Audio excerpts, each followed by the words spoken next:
নমস্কার। সাহিত্য পাঠের আসর গল্প গেলা গোগ্রাসে @গল্পবৃক্ষ ইউটিউব চ্যানেলে সাহিত্যপ্রেমী সকলকে স্বাগত। শুধু দর্শক শ্রোতা, আজকের পাঠ শুরু করবার আগে আপনাদের নিকট প্রতিদিনকার মতো একটি আবেদন রাখছি। আমাদের এই চ্যানেলটি যারা এখনও সাবস্ক্রাইব করেননি, দয়া করে সাবস্ক্রাইব করে দেবেন। যদি আপনাদের ভালো লেগে থাকে তাহলে লাইক, শেয়ার, কমেন্ট ইত্যাদির মাধ্যমে আমাদের উৎসাহ বৃদ্ধি করবেন। ধন্যবাদ।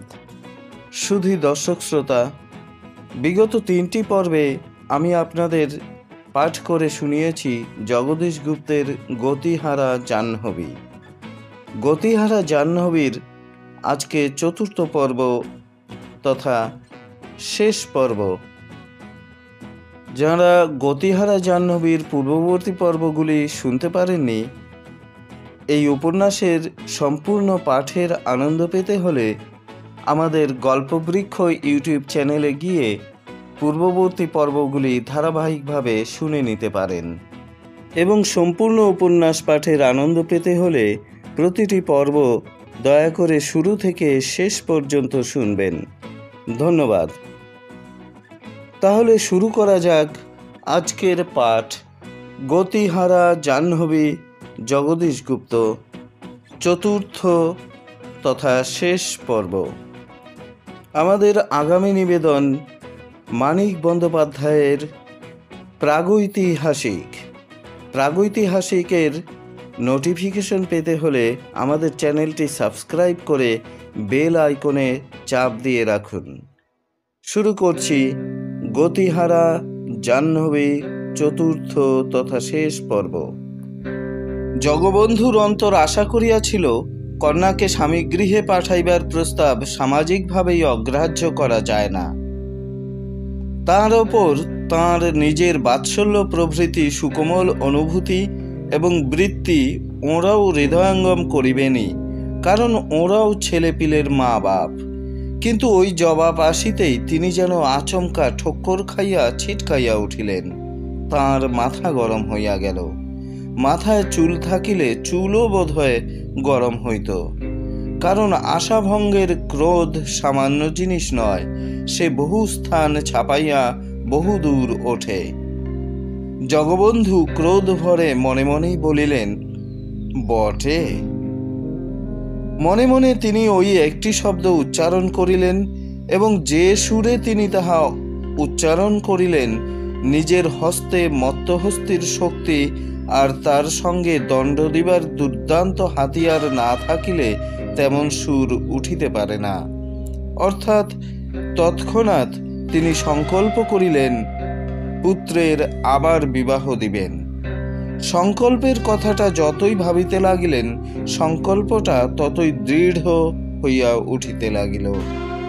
পত্রখানা হাতে করিয়া জগবন্ধু তরিত পদে আর রাগে ফুটিতে ফুটিতে অন্তঃপুরে আসিলেন, এবং রাগের যন্ত্রণায় তাকে হাত দিতে তার ভুল হইয়া গেল। কাত্যায়নীর হাতে পত্র দিয়া জগবন্ধু অতি কষ্টে দৈহিক চাঞ্চল্য দমন করিয়া অপেক্ষা করিতে লাগিলেন সেই মুহূর্তটির জন্য, যখন কাত্যায়নীও অপমানে তাঁহারই মতোই আগুন হইয়া লাফাইয়া উঠিবেন। কিন্তু জগবন্ধুকে আবার হতাশ হইতে হইল। কাত্যায়নী তা উঠিলেন না। পত্র পড়িয়া তিনি নিঃশব্দে স্বামীর হাতে ফেরত দিলেন, এবং জগবন্ধু যখন কঠোর স্বরে বলিলেন, ছেলের আবার বিয়ে দেব, কাত্যায়নী তখন শান্ত স্বরে বলিলেন, না, জগবন্ধুর কথা পরে হইবে। ওদিকে তাঁর বৈবাহিকের অর্থাৎ কিশোরীর পিতা রাধা বিনোদের মনের উত্তাপ ক্রমশ কমিয়া আসিতে লাগিল। চরম ওই পত্রখানা ডাকে দিয়া হঠাৎ উদ্ঘাটিত একটা বিভৎস ভবিষ্যতের সম্মুখে তিনি যেন থমকিয়া গেলেন। রাধা বিনোদ মনে মনে পত্রের মুসাবিদা করিয়া রাখিয়াছিলেন, অকিঞ্চনের বাবার পত্র যদি আসে তবে তাহার উত্তর কি দিবেন তাহা তিনি স্ত্রীর অজ্ঞাতেই সাজাইয়াছিলেন। স্ত্রীর মতামত সম্বন্ধে রাধা বিনোদ বড়ই অনিশ্চিত। রাগের মাথায় হেমশশী অনেকানেক দুর্দণ্ড বাক্য উচ্চারণ করিলেও এবং সে রাগ এখনো তেমনি অপরাজেয় প্রচণ্ড থাকিলেও কিশোরীর আর স্বামীর ঘরে যাওয়া হইবে না। নারী হইয়া এবং জননী হইয়া স্বামীর কর্মফলের এই বাস্তব রূপটা হেমশশী সহ্য করিতে পারিবেন বলিয়া রাধাবিনোদের মনে হইল না। স্ত্রীর মতামত গ্রহণ করিলেই ভালো হইত। একটা দিক সম্পূর্ণ বজায় না থাক, নিরুপদ্রব থাকিত, ইহাই মনে করিয়া রাধাবিনোদ অত্যন্ত অস্বস্তি বোধ করিতে লাগিলেন। চিরটা কাল সহধর্মিণীর খোঁটার খোঁচা সহ্য করিতে হইবে, ইহাতে তাহার সন্দেহ রহিল না। আমি নির্বোধ মেয়ে মানুষ, তুমি তো বুদ্ধিমান গৃহকর্তা, মেয়ের ভবিষ্যৎ তুমি কেন ভাবিলে না? ইত্যাদি সব দোষারোপ, অনুযোগ আর ভর্ৎসনা নিয়ত বক্রকণ্ঠে উচ্চারিত হইয়া অশান্তির একশেষ করিয়া তুলিবে, ইহা রাধাবিনোদের দিব্যচক্ষুর সম্মুখে স্পষ্ট প্রতিভাত হইতে লাগিল। কিশোরীকে স্মরণ করিয়াও তাঁর বুক ধুকপুক করিতে লাগিল। সে কাঁদিয়া আসিয়া পড়িয়াছে বটে, আসিবার পূর্বে দুদিন সে শ্বশুরালয়ে অন্ন স্পর্শ করে নাই। স্বামী দুশ্চরিত্র এবং দুর্মুখ, এগুলি বড় কঠোর সংবাদী। তথাপি রাধাবিনোদের এখন অর্থাৎ পূর্বোক্ত পত্রখানা ডাকে দিয়া মনে হইতে লাগিল নিজের হঠকারিতার দ্বারা তিনি কন্যার পথ চিরদিনের জন্যই বোধহয় বন্ধ করিয়া দিয়াছেন। নারী মাত্রেরই বাঞ্ছিত সেই পথটি। তাহারই দৃষ্টি এবং সহিষ্ণুতার অভাবে স্বামী গৃহে কিশোরীর আর স্থান হইবে না। মনের এমনি অনুতপ্ত আর শঙ্কাতুর অবস্থা লইয়া তিনি স্ত্রীর কাছে আসিয়া দাঁড়াইলেন। হাত জুড়িয়া দাঁড়াইলেন না, কিন্তু এমনভাবে প্রস্তুত হইয়া আসিলেন যেন হাত জুড়িতে বিলম্ব না হয়। হেমশশী স্বামীকে দিন দুই বড় বিমর্ষ আর চিন্তাক্লিষ্ট দেখিতেছিলেন। সম্মুখে আসিয়া দাঁড়াইতেই স্বামীর কাতর মুখের দিকে চাহিয়া হেমশশী প্রশ্ন করিলেন, কি? রাধাবিনোদ বলিলেন, আমি তো এক কাজ করে বসেছি। কি কাজ? কিশোরীর শ্বশুরকে চিঠি লিখে দিয়েছি। কি লিখলে? রাধাবিনোদ ইতস্তত করিতে লাগিলেন। দুর্বল আশ্রয়ে বসিয়া ঈশানের ঝোড়ো মেঘের দিকে মানুষ যেমন করিয়া তাকাইয়া থাকে, তেমনি শঙ্কা ভরে আর অসহায় চক্ষে স্ত্রীর মুখের দিকে চাহিয়া রাধাবিনোদ বলিলেন, লিখে দিলাম আমার কন্যার বিবাহ যেন আমি দিতে পারি নাই, সে আমার ঘরেই চিরকুমারী। বলিতে বলিতে তাঁর চোখ আসন্ন জলের জ্বালায় লাল হইয়া উঠিল। লিখে দিয়েছ? হেমশশীর প্রশ্নের সুরে ভর্ৎসনা ছিল না, কিন্তু যা ছিল তা তীক্ষ্ণ না হইলেও গভীর বেদনাদায়ক। তাঁর সুরে বাক্যাতীত এই অর্থটাই বাজিল, ফিরিবার পথ বুঝি রহিল না। রাধাবিনোদ দুবার মাথা নাড়িলেন, জানাইলেন লিখিয়া দিয়াছেন এবং সেই লিখনকে ফিরাইবার পথ তাঁর কোনো দিকেই মুক্ত নাই। স্বামীর মুখের দিকে চাহিয়া হেমশশী বলিলেন, ভালোই করেছ। বলিতে বলিতে তিনি থামিয়া গেলেন। সর্বান্তঃকরণে যেন সর্বতোভাবে সায় দিতে পারিলেন না। স্বামী স্ত্রীর সম্বন্ধে সাধারণ মানুষের যে ধারণা, হেমশশীরও তাই। স্ত্রী স্বামীর অনুগত হইয়া থাকিবে, স্বামী ভালোবাসে ভালোই, না বাসিলেও পতিব্রত বজায় রাখিতেই হইবে। মারধর করিয়া লোহা পুড়াইয়া দাগাইয়া না দিলেই প্রেমের চূড়ান্ত হইতেছে মনে করিতে হইবে। স্বামীর চরিত্রগত অসাবধানতা ক্ষমার চক্ষেই দেখিতে হয়, কারণ নরকের দ্বার নারীর জন্য যত তৎপরতার সহিত উন্মুক্ত হইয়া যায়, পুরুষের বেলায় তত নয়। এই নিয়ম আর উপলব্ধি সংসারের লোকের একান্ত পরিচিত আর চির আচরিত জিনিস এবং কল্যাণপ্রদ বলিয়া শ্রদ্ধেয়ও বটে। এইসব সাধারণ তত্ত্ব হেমশশী বহুদিন হইতেই জানেন, শিক্ষাই তাই, এবং সে শিক্ষা তাঁর রক্তের সঙ্গে মিশিয়া আছে। তিনি জানেন ইহার সঙ্গে বিরোধ করিতে গেলে কেবলমাত্র সাধ্যের পথবিচ্যুতি ঘটে এমন নহে, সমাজের স্থিতি প্রগতি একেবারে নষ্ট হইয়া অনিষ্টের আর উশৃঙ্খলতার কিছু বাকি থাকে না। হেমশশী আরও জানেন, এই ব্যবস্থার বিরুদ্ধে দাঁড়াইবার স্পর্ধা যে করে সে দাঁড়াইয়া মরে। তবু তিনি ইহাও জানেন যে তাঁর নারীত্ব চিরকাল একটা সম্মান চাহিয়া ফিরিয়াছে, স্বাতন্ত্র্যের সম্মান, যাহা ভেলকি নয়, ভান নয়, ভীতি, লালসা, লোভ, ধর্ম, কাল, অনুগ্রহ, নিন্দা, প্রশংসা নিরপেক্ষ সম্মান, সমানের প্রতি সমানের সম্মান, মাধুর্যময় রসমূর্তির প্রতি রসিকের সম্মান।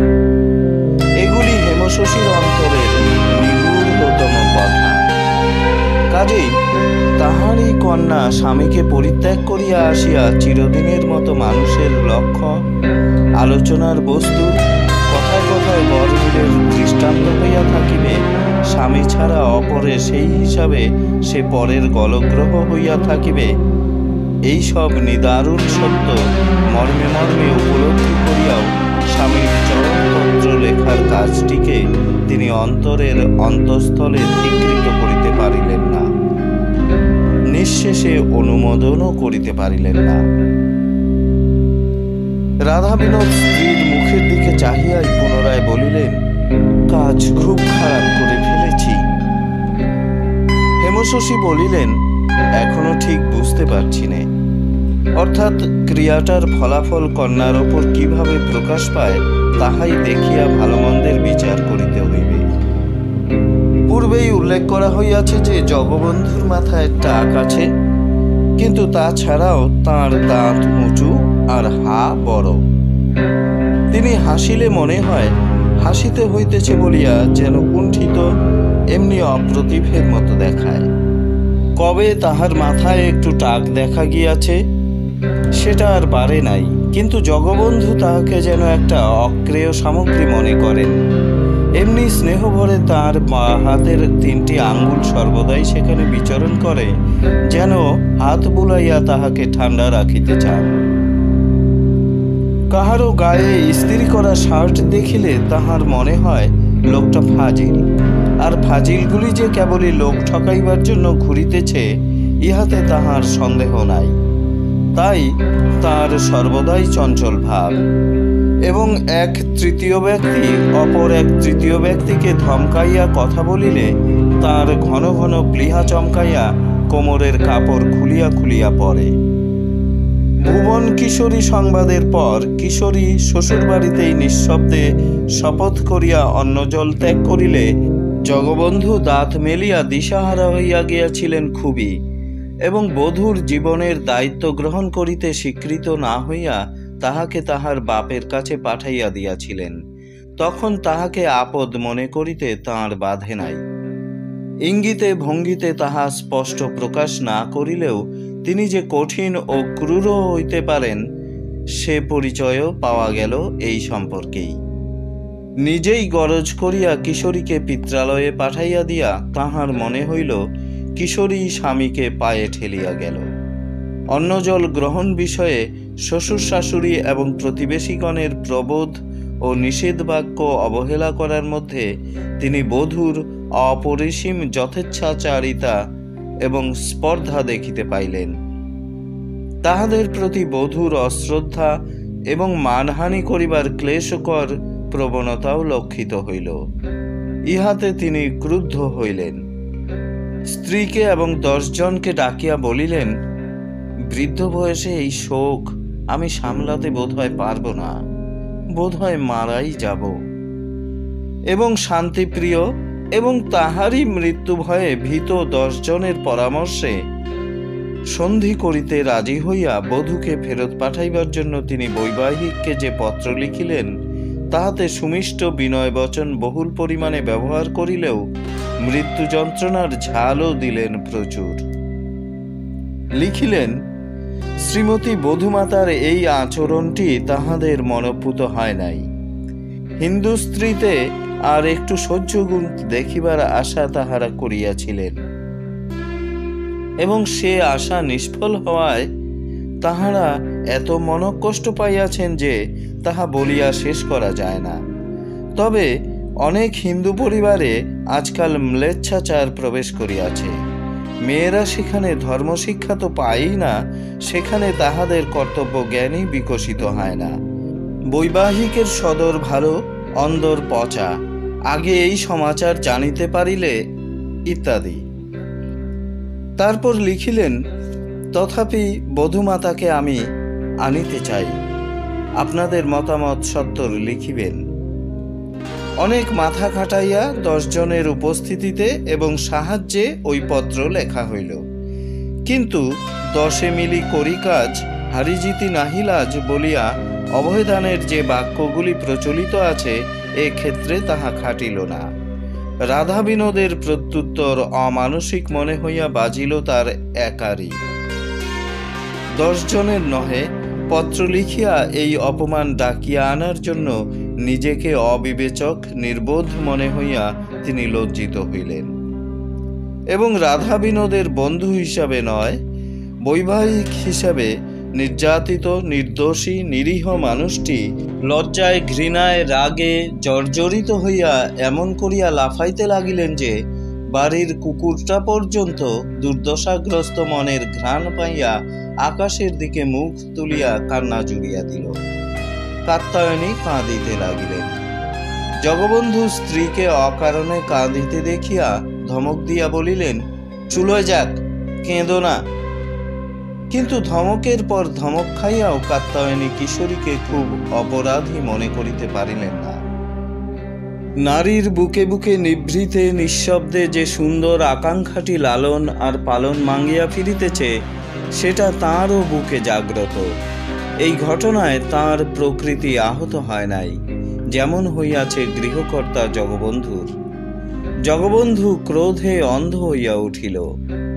বৈবাহিককে তিনি পুনরায় লিখিলেন, আপনার কন্যা চিরকুমারী অবস্থায় আপনার গৃহেই অবস্থান করুক এবং তাহাতে আপনার মর্যাদার বারবারন্ত হোক, তাহাতে আমার আপত্তি নাই, আমি আর তাহাকে চাই না। তথাপি আমার স্ত্রীর কথা মতো মাঝের চৈত্র মাসটা আপনাদের সময় দিলাম, ইতিমধ্যেই বিবেচনা করিয়া যথা কর্তব্য করিবেন। আমি কিন্তু সকল দায়িত্ব হইতে মুক্তি লইতেছি। অতঃপর আপনার এবং আপনার কন্যার অনুতাপের সংকট দিনে আমাকে দোষী সাব্যস্ত করিবেন না, কারণ কিছুদিন অপেক্ষা করিয়া আমাকে পুনরায় পুত্রের বিবাহ দিতেই হইবে। পারিবারিক এই বিপাক উপস্থিত হইতেই দেখা গেল বাড়িঘর একই স্থানে নির্মাণ করিয়া দলবদ্ধ হইয়া বাস করিবার মস্ত একটা সুবিধা আছে। সান্ত্বনা বাক্যের অভাব হয় না। উহারা অর্থাৎ জগবন্ধুর কাছাকাছি যাঁরা বাস করেন, তাঁরা জগবন্ধুর দুঃখে জগবন্ধুর চাইতেও দুঃখিত হইয়া কাঁদিয়া না ফেলিলেও বিস্ময়ে এবং ব্যথায় যেন বদলাইয়া অন্য চেহারায় দাঁড়াইয়া গেলেন এবং যে একটি বচন বহু বচনের ধারায় বিভিন্ন অবয়বে ও আয়তনে এবং অনুনাসিক প্রভৃতি সুর বৈচিত্র্য সহ নির্গত হইতে লাগিল, তাহা এই যে কলি এবার 4 পো হল, স্ত্রী কিনা স্বামীকে ত্যাগ করে। বিস্ময়টা দুঃখকেও ছাপাইয়া নাকের ডগায়, চোখের তারায়, ঠোঁটের চূড়ায়, উচ্ছিত ভ্রুযুগে চিহ্নিত হইয়া দেখা দিতে লাগিল। যেখানে অন্যায় অনাচার সেখানে হরিপ্রিয়া দেখা দিবেনই, সর্বাগ্রেই দেখা দিবেন। এখানেও দেখা দিলেন। জাঁকিয়া বসিলেন, বলিলেন, কাতু, আমি বলি সে মেয়েকে আর কাজ নেই, বিজবিজে পাড়া হয়ে থাকতো, চিনতে জোয়ায়নি। মা গো, এত তেজ তার মাগি হয়ে!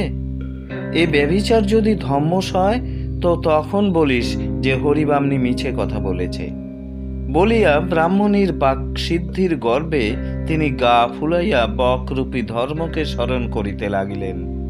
স্পষ্ট যেন চোখে দেখিতে পাইলেন বকরূপী ধর্ম লম্বা লম্বা পা ফেলিয়া শনৈ শনৈ অগ্রসর হইতেছেন, কিশোরীর আর নিস্তার নাই।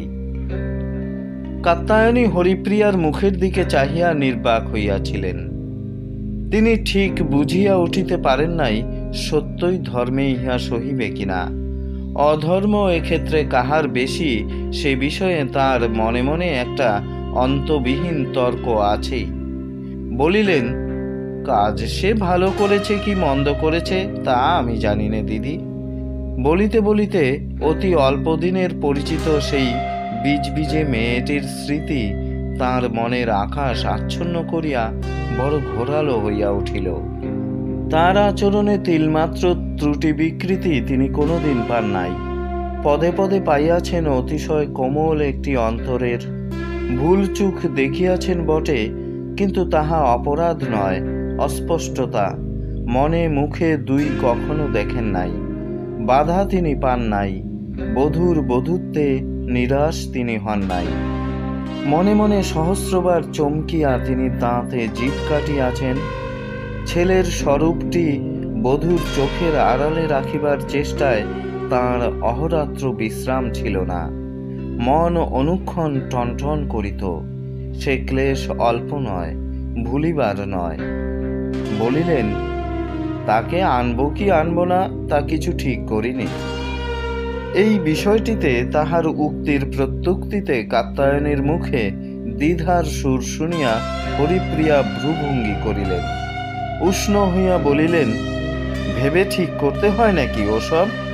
লোকে কি বলছে তা বুঝি কানে যাচ্ছে না? অপদস্থ হবার কি কিছু বাকি আছে? লোকে ছি ছি করছে যে। অন্যান্য লোকে যাহা বলিতেছে তাহার লজ্জা নিজের লজ্জার সামিল করিয়া লইয়া হরিপ্রিয়া যে কত উপকার করিতেছেন তাহা কাত্যায়নী বুঝিলেন না। তিনি হরিপ্রিয়ার প্রশ্নমালা শোভিত মুখমণ্ডলের দিকে এক দৃষ্টে চাহিয়া রহিলেন, কথা কহিলেন না। অপরপক্ষে হরিপ্রিয়াও কাত্যায়নীর মুখের দিকে চাহিয়া রহিলেন, কিন্তু নিষ্ক্রিয় অবস্থায় নহে। তিনি মাথা নাড়িতে লাগিলেন। সে মাথা নাড়ায় যত ছিল জ্ঞান তত ছিল ভর্ৎসনা। অর্থাৎ কাত্যায়নী মুখে কিছু না বলার জন্যেই তিনি বুঝিয়া ফেলিয়াছেন যে কাত্যায়নীর নীরবতার অর্থ আর কিছুই নহে, কেবল ইহাই যে লোকে কি বলিতেছে না বলিতেছে তাহা তিনি সামান্য গ্রাহ্য করেন। সকলেই জানে সমস্যা এমন দুরূহ নহে যে ভাবিয়া চিন্তিয়া সমুদ্র সাঁতরাইয়া তাহার কুল কিনারা পাইতে হইবে। কাত্যায়নীর এই চুপ করিয়া থাকার মানে বউকে আবার আনার ইচ্ছা। হঠাৎ রাগ অসহ্য হইয়া মুখ বিষ করিয়া হরিপ্রিয়া উঠিয়া পড়িলেন। বউঝিরা যেমন বেয়াদব, তথাকথিত গিন্নিরা ঠিক সেই পরিমাণ অপক্ক আর বাহাদুরে, সামলানো দায়। দেশ সেবাব্রতীরা যে দলেরই লোক হোক আর যে মতই পোষণ করুক, দেশের সেবাই প্রত্যেকের লক্ষ্য। জগবন্ধুর অন্তঃপুরেও তেমনি একটা অকপট হিতৈষণার ব্যাপার ঘটিতে লাগিল। যারা বধূকে পুনরায় আনিবার পক্ষপাতী এবং যারা তার বিরোধী, তারা সংখ্যায় প্রায় সমান দাঁড়াইয়া গেল এবং এই দুই পক্ষই আপন আপন মতের প্রতিষ্ঠাকল্পে এত বাক্য উচ্চারণ করিলেন যে বিবাহ লক্ষ্য কথা না হইলে সমাধা হয় না, সেই প্রকার তিনটি বিবাহ সুসম্পন্ন হইতে পারিত। জ্ঞানের কথাও কথিত হইল বিস্তর। এ কালে সে কালে তুলনা হইল বিস্তর। পাতিব্রত্য এবং গুরুজনের আধিপত্যের ও মর্যাদার গুণগান হইল বিস্তর। আরও কত যে কি হইল তাহার ইয়ত্তাই নাই। তবু কাত্যায়নী দ্বিধার মধ্যেই রহিলেন। বিরোধী দলের শীর্ষস্থানীয়া হরিপ্রিয়ার পুরাতন বৈধব্য এবং অবিসংবাদিত প্রভাব, ভূদর্শন এবং অসহিষ্ণুতা সত্ত্বেও কাত্যায়নীর এই সন্দেহ ঘুচিল না যে সত্যই কিশোরী অপরাধ করিয়াছে কিনা। হরিপ্রিয়া কাত্যায়নীকে অভিসম্পাদ দিতে দিতে থামিয়া গেলেন। রাধা বিনোদের ছেলে গণপতি কলেজে পড়ে। সে দেশভক্ত, নিরপেক্ষ এবং স্বল্পভাষী, এবং সে আরও অনেক সদ্গুণে গুণান্বিত বলিয়া তার সত্যকার একটা নাম আছে। রাধা বিনোদ তাহাকে এই পারিবারিক অকুশলের সংবাদটা দেন নাই, কিন্তু সে দুদিনের ছুটিতে বাড়ি আসিবার পথেই অর্ধেক ঘটনা শুনিয়া আসিল। মায়ের পায়ের ধুলা লইয়া উঠিয়া দাঁড়াইয়াই গণপতি জিজ্ঞাসা করিল, অকিঞ্চন নাকি খুকিকে ত্যাগ করেছে মা? কিশোরীর ডাক নাম খুকি। অকিঞ্চন খুকিকে ত্যাগ করে নাই, অন্তত গণপতির প্রশ্নের উত্তর তাই। কিন্তু সহসা হেমশশীর মুখ দিয়া সেই মুহূর্তে যে উত্তরটা বাহির হইল তাহা সত্য। হেমশশী বলিলেন, সে কি কথা? সে গ্রহণই করেনি, তা ত্যাগ করবে কি? কিরকম? হেমশশী নিঃশব্দ রহিলেন। নিজেরই দৈবোচ্চারিত কথাটা কানে গিয়া তাঁর সম্বিত চমকিয়া উঠিয়াছে। অকিঞ্চন স্ত্রীকে গ্রহণই করে নাই, যদিও 7টি পাক ঘুরিয়া গেছে, মালা বদল হইয়াছে, গাঁঠ ছড়া বাঁধা হইয়াছে, যজ্ঞধূমের কজ্জল তিলক পরানো হইয়াছে, মন্ত্রপাঠ হইয়াছে, অনুষ্ঠানের কথা ও ত্রুটি অপূর্ণতা ঘটে নাই, তার পবিত্রতা ক্ষুণ্ণ হয় নাই, স্ত্রী গ্রহণের কৌশলগুলি পুতুল নাচের পালার মতো ক্রমান্বয়ে দেখানো হইয়াছে এবং হাজার লোকে দাঁড়াইয়া তাহা দেখিয়াছে, তথাপি সব ব্যর্থ হইয়াছে। পুরুষ হৃদয়টি মন্ত্রের অর্থ বোঝে নাই, প্রক্রিয়ার মর্ম গ্রহণ করিতে পারে নাই, গোত্রান্তরিত করিয়া স্ত্রী গ্রহণের উদ্দেশ্য অনুভব করে নাই, তখনও করে নাই, তাহার পরেও করে নাই। এবং এই নিষ্ঠুর সত্যটা আজ অতি অকস্মাৎ অখণ্ডভাবে হেমশশীর অন্তরের কাছে ধরা দিয়াছে। তাঁর চোখে জল আসিল। বলিলেন, তাই মনে হয়। তারপর অকিঞ্চন এই বাড়িতে আসিয়া যত উপদ্রব করিয়া গেছে তাহা বলিলেন।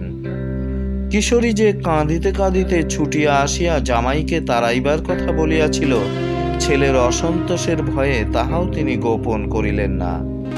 শুনিয়া গণপতি কিশোরীকে ডাকিল। কিশোরী আসিয়া দাঁড়াইল। স্বামীর সঙ্গে ঘর করা লইয়া প্রশ্ন উঠিয়াছে, তাহা লইয়াই আলোচনা হইবে, ইহাতে তার লজ্জা হইবার কথা, কিন্তু সলজ্জতা তার দেখা গেল না।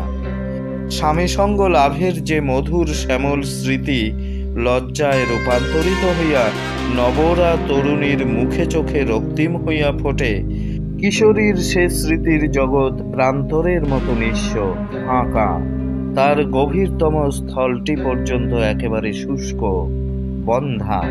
সেখান হইতে রসপ্রবাহ উচ্চারিত হইয়া তাহার মন আর্দ্র হইয়া উঠিল না। সেই রসেরই সাদানুভূতি চোখে মুখে লজ্জার আবরণ টানিয়া দেয়। কিন্তু গণপতি কিশোরীর মুখের দিকে চাহিয়া দেখিল, সেখানে আর যাই থাক, লজ্জার বিকার নাই। বলিল, বল সব কথা, কেন তুই অকিঞ্চনকে তাড়াবার কথা বলেছিলি? কিশোরীর ঠোঁট কাঁপিতে লাগিল। কেমন করিয়া শুরু করিতে হইবে, সমগ্র জিনিসটা কিভাবে সংক্ষেপে ব্যক্ত করিতে হইবে, হঠাৎ সে তাহারই দিশা পাইল না। সে যতই নিঃসংকোচ আর নির্যাতিতা হোক, বেশি কথা বলিবার সহিষ্ণুতা তার নাই, সাধ্যই নাই। আর সব কথা কি বলা যায়? ভাবিতে গেলে তা যেমন দীর্ঘ অশেষ, বলিতে গেলে তা তেমনি জটিল অব্যক্ত। বলিল, তিনি অপরাকে, বলিতেই দৃষ্টি তার আপনি নামিয়া আসিল। নিজের লজ্জায় নয়, অপরার লজ্জায়। পরপুরুষ সইকে উগ্র অবৈধ কামনার চক্ষে দেখিয়াছে, ইহা মনে পড়িতেই কিশোরীর সতীত্ব জ্ঞানী আহত হইয়া তার চোখের পাতা টানিয়া নামাইয়া যেন বিশ্বের সম্মুখে একটা পর্দা টানিয়া দিল। গণপতি নির্বোধ নয়।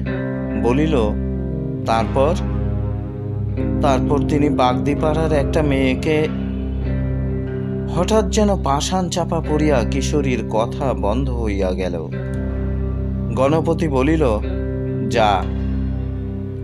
কিশোরী চলিয়া গেলে হেমশশী বলিলেন, জামাইয়ের বাবা জামাইয়ের আবার বিয়ে দেবে। গণপতি বলিল, দিক। কিন্তু গায়ের জোরে দিক বলিয়া গা ছাড়িয়া দিলেই আন্তরিক সমুদয় ক্লেশ এবং বহির্বিষয়ক ক্ষতিবৃদ্ধির যাবতীয় দুর্ভাবনা নিঃশেষ হইয়া ছড়িয়া যায় না। হেমশশী অনেক কথাই ভাবিয়া দেখিয়াছেন, ভবিষ্যৎ না ভাবিয়া উপায় নাই।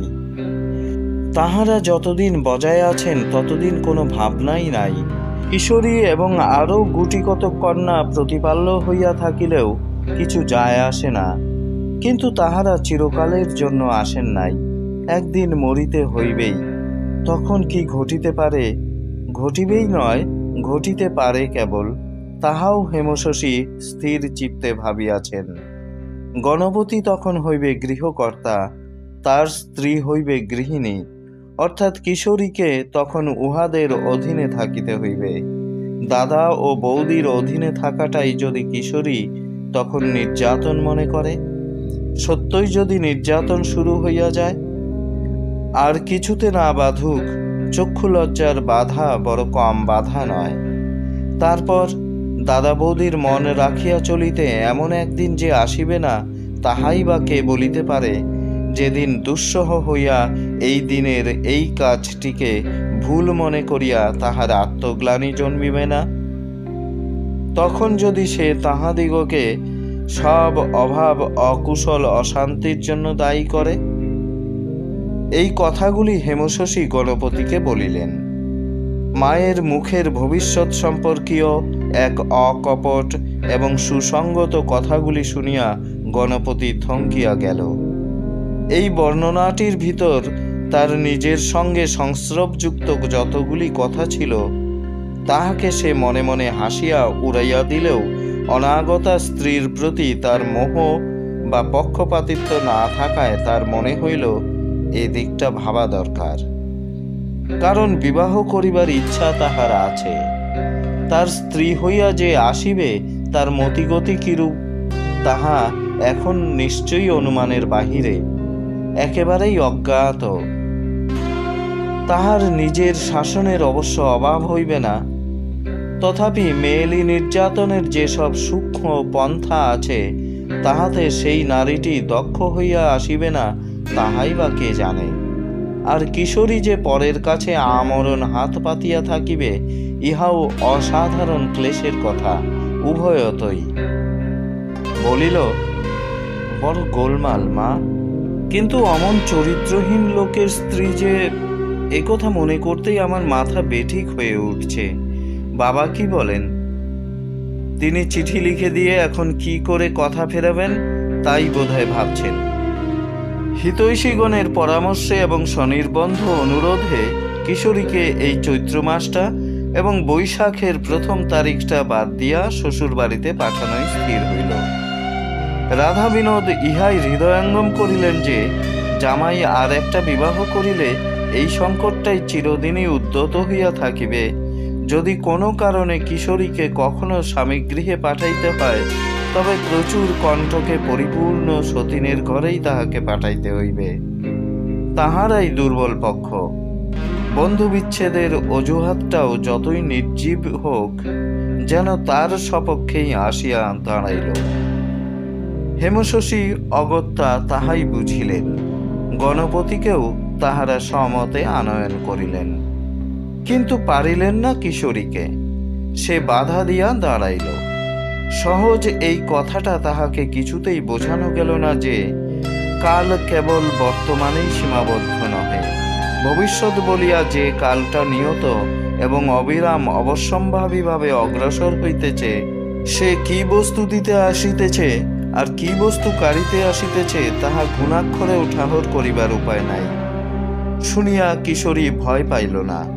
তাহাকে আরও বলা হইল যে অন্ধকার ভবিষ্যৎকেও সহজ দৃষ্টিতে যতটা দেখা যায় ততটা দেখিয়াই কার্যপ্রণালী স্থির করা ব্যতীত মানুষের আর কোনো দিকেই হাত নাই।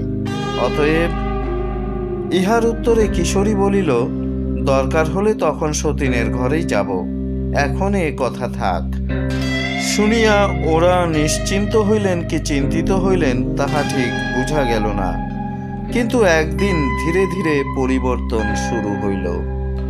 স্বামী বর্তমান থাকিতেও যে স্বামীতে বঞ্চিত, সে কেবল যে হৃদয়ের দিক থেকে অসম্পূর্ণ আর নিগৃহীত তাহা নহে, তাহার যন্ত্রণা অন্যদিকেও আছে। সেই যন্ত্রণাই অতর্কিতে একদিন দপ করিয়া জ্বলিয়া উঠিল। বৈশাখ মাস পড়িয়াছে। শ্বশুরবাড়ি হইতে মেয়ে আসিবার, শ্বশুরবাড়িতে জামাই আসিবার এবং শ্বশুরবাড়িতে বউ আসিবার শোরগোল চারিদিকেই শোনা যাইতেছে। চোখের সম্মুখে বরণ ডালায় পুলকের শিহরণ বহিতে শুরু করিয়াছে। কানের পাশেই সহজ আনন্দের সুর বাজিতেছে। কিশোরীর সহসা মনে হইল দেশব্যাপী এই উল্লাসের আর উৎসবের মাঝেই তাহার স্থান নাই। বান্ধবীরা তাহাকে যেন এড়াইয়া চলে, তাহাকে যেন তারা কৃপার চক্ষে দেখে। সে দুঃখ পাইবে বলিয়াই তাহার সখীরা তাহার সম্মুখে নিজের স্বামীর কথা উচ্চারণ করে না। ওদের দুজনার নিভৃত সুখ আলাপন তাহার আগমনেই বন্ধ হইয়া যায়। দেখিতে দেখিতে আর ভুগিতে ভুগিতে যেদিকে তার চোখ খুলিয়া গেল, সেদিকে রসাবেশে বিভোর হইয়া হৃদয়ে মাল্য রচনা করিয়া চলিতেছে না। সেদিকের দিক সীমানা পর্যন্ত মরুর মতো রিক্ত, অগ্নি নিঃশ্বাসে জর্জরিত, অভাব বিধুর। সে যে অতি নিঃস্ব, একেবারে পরিত্যক্ত, একেবারে কাঙ্গাল। আর এই নিঃসঙ্গ নিঃস্বতার লজ্জা তাহাকে চিরকাল নিরর্থক একটি আবরণ দিয়া ঢাকিয়া ঢাকিয়া বহন করিতে হইবে ভাবিতেই একদিন কিশোরীর বুক ফাট ফাট করিয়া তাহার চোখের দৃষ্টি মুক্ত জলের প্লাবনে ভাসিয়া গেল।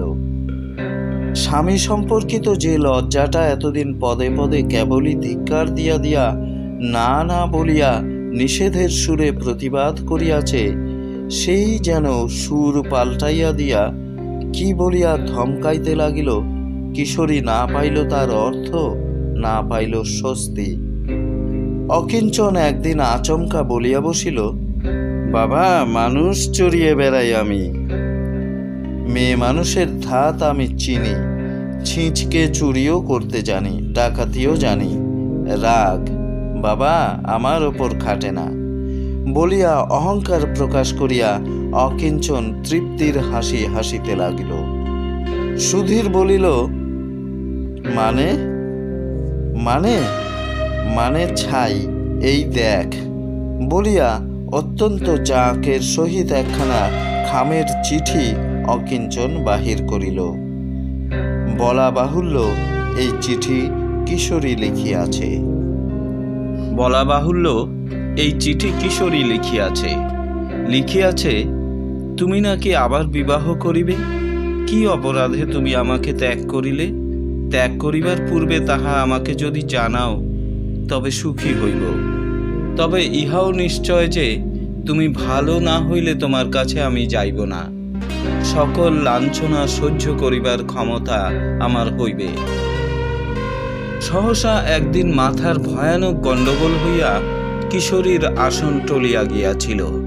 কে যেন সেই দিন তাহাকে ধাক্কাইয়া লইয়া পরের স্থানে বসাইয়া তাহাকে দিয়া ওই পত্র লিখাইয়া বলিয়াছিল, সে যেন নিজে লেখে নাই। কিন্তু আসল কথা এই যে পত্রখানি সুচিন্তিত, শান্ত, কোমল ভাষায় লিখিত হইলেও কিশোরীর মনের সুস্থতম কথা উহা কিছুতেই নয়। অকস্মাৎ আলোড়িত আবহাওয়ার দিক বিদিক জ্ঞানহীন খেয়াল মাত্র। অকিঞ্চনের প্রতি মার্জনার ভাব তার তিল মাত্রও জন্মে নাই। সখীগণের প্রাণ হিল্লোলে যে মদমত্ততা আবর্তিত রূপায়িত হইতেছে, সেখানে সে অপাঙ্ক্তেয়। তাহাদের সঙ্গে তার যোগ নাই। একটা নিষিদ্ধ সুদূর আর অস্বাভাবিক জগতে সে একা। এই সঙ্গীহীন নির্জনতাই একসময় অসহ্য ভয়াবহ আকার ধারণ করিয়া তাহার কেন্দ্রচ্যুতি ঘটাইয়া তাহাকে দিয়া এই পত্র লিখাইয়াছে। তখনকার মতো কয়েক মুহূর্তের জন্য যেন একটা আশ্রয়ের ওপর দাঁড়াইয়াছিল। মনে হইয়াছিল আরও 10 জনের মতোই সে এই প্রবঞ্চনাকে প্রবঞ্চনা বলিয়া বুঝিতে না পারিয়া মন সুখী হইয়াছিল। কিন্তু অকিঞ্চনের এত কথা জানা সম্ভব নয়। আর ইহাও সে জানে না যে ওই পত্র লিখিয়াছে বলিয়া কিশোরী আত্মগ্লানিতে দগ্ধ হইতেছে। অকিঞ্চন নিজে জয় ঘোষণা করিয়া ইহা বলিয়াই আস্ফালন করিয়া বেড়াইতে লাগিল যে মেয়ে মানুষকে বাঁধিতে জানিলে সে পালাইবে কোথা। সুধীর বলিল, তাকেই আনবি না আবার বিয়ে করবি? অকিঞ্চন বলিল, বিয়েও করব, তাকেও আনব। সুবিধে পেলে লাভ ছাড়ব এমন বেকুব আমি না। বলিয়া আরো একটা রমণী লাভের আশায় সে উৎসাহিত হইয়া রহিল। কিশোরীর সেই পত্র কাত্যায়নী দেখিলেন, জগবন্ধু দেখিলেন, দেখিয়া টাকে হাত দিলেন। উহারা বাড়ির লোক, পত্র দেখিবেনি আরো অনেকে দেখিল। যার প্রাণে একটুখানি পরহিতৈষণা ছিল সেই আসিয়া পত্রখানা দেখিয়া গেল, এবং সবাই প্রায় এক বাক্যে বলিয়া গেল, এই প্রকারের ধরফরানি যে একদা বাঁধিতে বাধ্য তাহা পূর্বেই অনুমান করা গিয়াছিল। হরিপ্রিয়ার কথা না বলিলেও চলে, তিনি না আসিয়া পারেনি না। তিনিও আসিলেন, বলিয়া গেলেন, কাতু নিয়ে আয় বউকে, কেলেঙ্কারি ঘুচুক, আর সয় না। বলিয়া তিনি লোকের কথার অসহ্য জ্বালায় নির্বাক হইয়া রহিলেন। কিন্তু এত আন্দোলন আর দেখাদেখির মধ্যে কিশোরীর পত্রের ভিতর অংশটা কাহারও তেমন বিবেচনাধীনে আসিল না। কিশোরী এ কথাও লিখিয়াছে, তুমি ভালো না হইলে আমি তোমার কাছে যাইব না। কেবল কাত্যায়নী একবার বলিলেন, ওই যে লিখেছে তুমি ভালো না হইলে। জগবন্ধু তাঁর কথার মাঝখানেই হাসিয়া উঠিলেন, বলিলেন, ওটা তোমাদের অহমিকা কথাটাই ওই টানে আসিয়া পড়িয়াছিল, কিন্তু কথাটা শ্রুতি সুখকর হইলেও এই সংস্রবে কাজের নয় বলিয়া উচ্চারণ করিলেন না। তৎপরিবর্তে বলিলেন, মেয়েদের গোঁ আর আদর কাঁড়ান, অভিমানিনীর অভিমান, ওর কোনো মানে নেই। তারপরে একটা গল্প মনে পড়িয়া জগবন্ধু মৃদু মৃদু হাসিতে লাগিলেন। কাদের এক জামাই গোঁসা করিয়া খাইব না বলিয়া জিদ ধরিয়া বসিয়াছিল, তারপর ক্ষুধায় পেট চোঁ চোঁ করিতে থাকিলে কাহাকে শুনাইয়া শুনাইয়া বলিয়াছিল, আর একবার ডাকিলেই খাইব। কাত্যায়নী বলিলেন, দিন ঠিক করেছ? তার আর তর সহিতে ছিল না। পুত্রকে বধূ ক্ষমা করিয়াছে, স্বেচ্ছায় আসিতে চাহিয়াছে। কিশোরীর পত্রের এ মর্মার্থ গ্রহণ করিয়া তাহার সমস্ত বিক্ষোভ শান্ত হইয়া গেছে। ভবিষ্যতের ভয় আর অতীতের গ্লানি কাটিয়া তার চতুর্দিকেই সুনিবিড় শান্তি শীতলতা বিরাজ করিতেছে।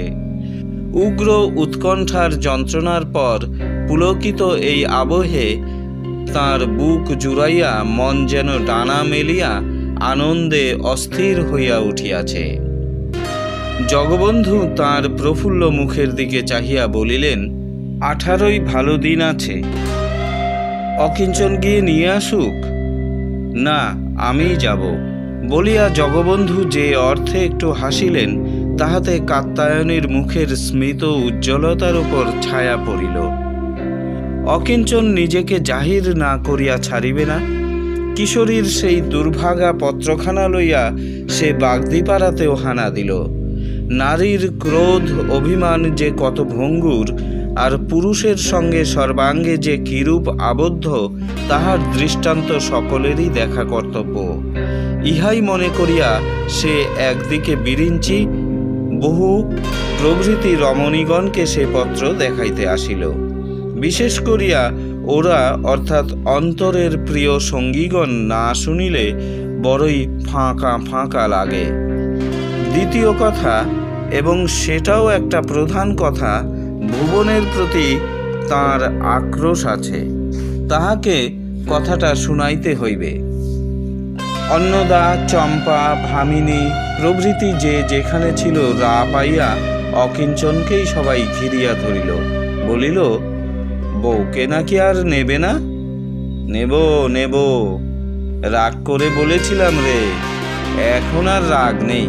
তোরা সব গোপিনী আমার, তিনি আমার রাধা। কবে দেখবি কদম গাছে উঠে দিব্যি বসে আছি, ছবি দেখেছিস তো? ঠিক তেমনি করে। অন্নদার কাঁধে হাত দিয়া ত্রিভঙ্গ মূর্তিতে যে দাঁড়াইয়া ছিল, তারই নাম চম্পা, অকিঞ্চনের বিশেষ প্রিয় পাত্রী। চম্পার মুখ শুকাইয়া উঠিয়াছিল। বলিল, তখনই বলেছিলাম আসবে আবার, কেমন সত্যি হলো তো?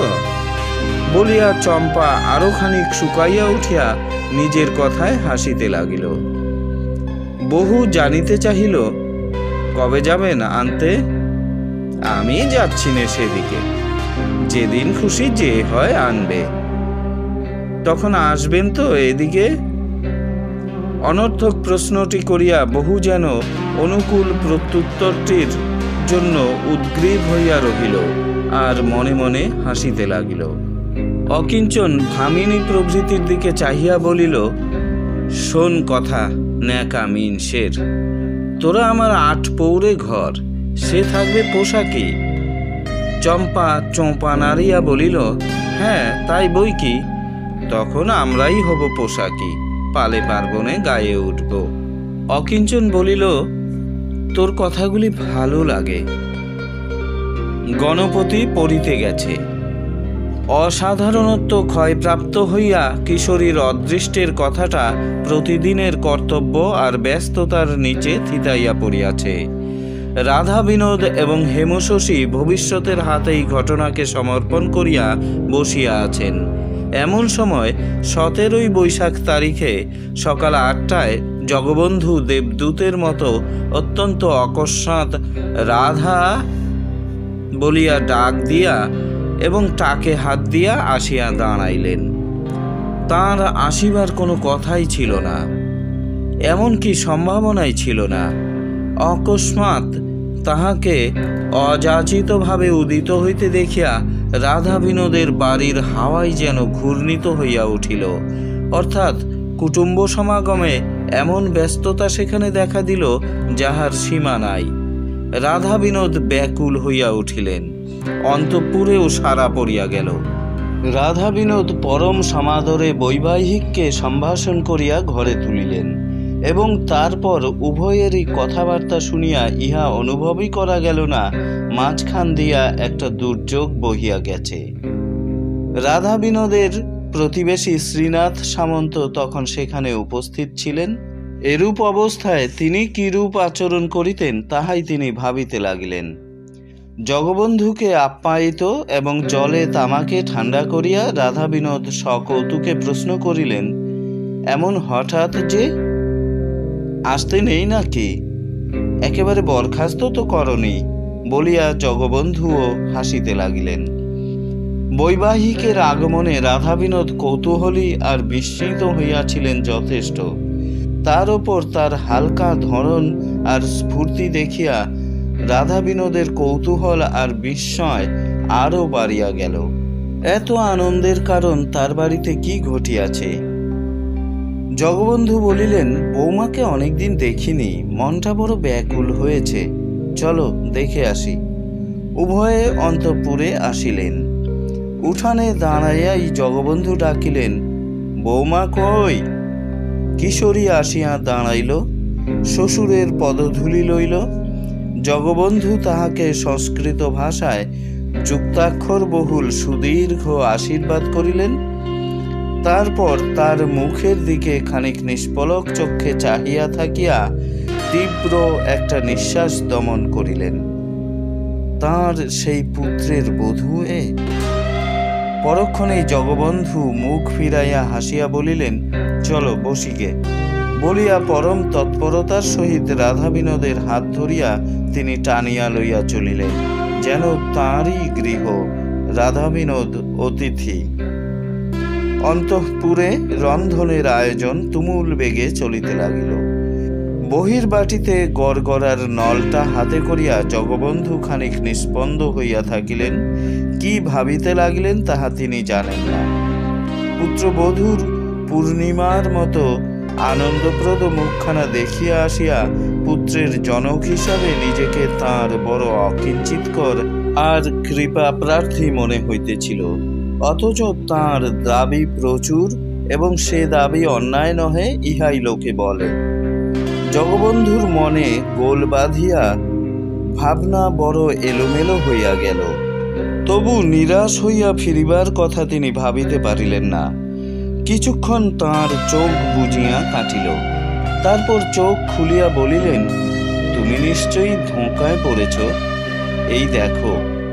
অর্থাৎ চিঠি পড়িলেই এখন যাহা প্রহেলিকা মনে হইতেছে তাহার সরল এবং যথার্থ উত্তর পাওয়া যাইবে। কিশোরীর সেই বিপ্লব আনয়নকারী চিঠিখানা বৈবাহিকের দরবারে দাখিল করিয়া দিয়া জগবন্ধু পুনরায় চোখ বুজিয়া নল টানিতে লাগিলেন। রাধা বিনোদ পত্রখানা পড়িলেন, পড়িয়া বলিলেন, ভালোই, কিন্তু কিন্তু বলিয়া সুর টানিয়া যখন তিনি সুর টানা ছাড়িয়া দিলেন, দেখা গেল জগবন্ধু তখন চোখ টানিয়া তাহার দিকে চাহিয়া আছেন। বিস্ময়ে তাঁর চোখের পাতা স্থির হইয়া আছে। তাঁর মনে হইল রাধা বিনোদের তরফ হইতে এই সুন্দর পুনর্মিলনের আকাঙ্ক্ষা প্রত্যাখ্যাত হইবে কিংবা কিন্তুর সুর উঠিবে, এ আশঙ্কা তিনি যে কল্পনাতেও করেন নাই। বলিলেন, কিন্তু কি হে, কিন্তু বলে তুমি সুর টানছ কিরকম? রাধা বিনোদ বলিলেন, কিশোরীকে নিতে এসেছ? জগবন্ধু মনে মনে অপ্রসন্ন হইয়া উঠিয়াছিলেন। বলিলেন, তাই না হয় ধরে নেও, একটা শর্ত আছে যে, তুমি ভালো না হইলে আমি তোমার কাছে যাইব না। বলিয়া রাধা বিনোদ জগবন্ধুর মুখের দিকে যেন কেমন করিয়া চাহিয়া রহিলেন, যেন নিঃসন্দেহ হইতে চান ভালো হইয়াছে কি। জগবন্ধু বড় দমিয়া গেলেন। চোখের পাতা তাঁর দ্রুতবেগে ৫-৭ বার নামিল আর উঠিল। টাকের ওপর আঙ্গুল বুলাইতেছিলেন, তাহা থামাইয়া বলিলেন, তুমিও ও কথা ধরেছ নাকি? ওটা মেয়েদের মামুলি বুলি। কিন্তু স্ত্রীর কাছে ওই মামুলি বুলিকে গোঁ আখ্যা দিয়া উড়াইয়া দিয়া জগবন্ধু যেমন ঢালাও সুখ পাইয়াছিলেন, তেমন সুখ এখানে পাইলেন না। উপরন্তু একটা খটকা বাজিল। ওই মামুলি বুলিটাকে নাকচ করিয়া দেওয়া বুঝি সত্যই সম্ভব নয়। রাধা বিনোদ বলিলেন, কিশোরী যে এ চিঠি লিখেছে তা আমরা জানি না, কেন লিখেছে তাও বুঝিতে পারলাম না। মোটের ওপর বড় সুখের কথা যে তোমরা বুঝেছ যে প্রকারান্তরে তোমাদের কাছে সে যেতে চেয়েছে, তবে তার কাছে শোনা দরকার। চলো শুনি গে। বলিয়া জগবন্ধু তৎক্ষণাৎ লাফাইয়া উঠিবার উপক্রম করিতেই রাধা বিনোদ বাধা দিলেন। বলিলেন, এখনই নয়, খাওয়া দাওয়া করে বিশ্রাম করো, ওই বেলা হবে ক্ষণ। বলিয়া সে প্রসঙ্গ ত্যাগ করিলেন। আহারে বসিয়া জগবন্ধু সে কি হর্ষ আর সে কি কলরব! খাইতে বসিয়া মানুষ রান্না উত্তম হইলে যে মাত্রায় আনন্দ প্রকাশ করে, জগবন্ধুর আনন্দের মাত্রা তাহাকে ছাড়াইয়া যেন আকাশে বাতাসে খেলিতে লাগিল। হেমশশীর প্রত্যেকটি তরকারির সঙ্গে স্বর্গত অমৃতের তুলনা করিয়া জগবন্ধু বলিলেন, বৌমা যদি এর শিখিও শিখে থাকে, তবে ঘরে বসেই আমার স্বর্গসুখ অনিবার্য।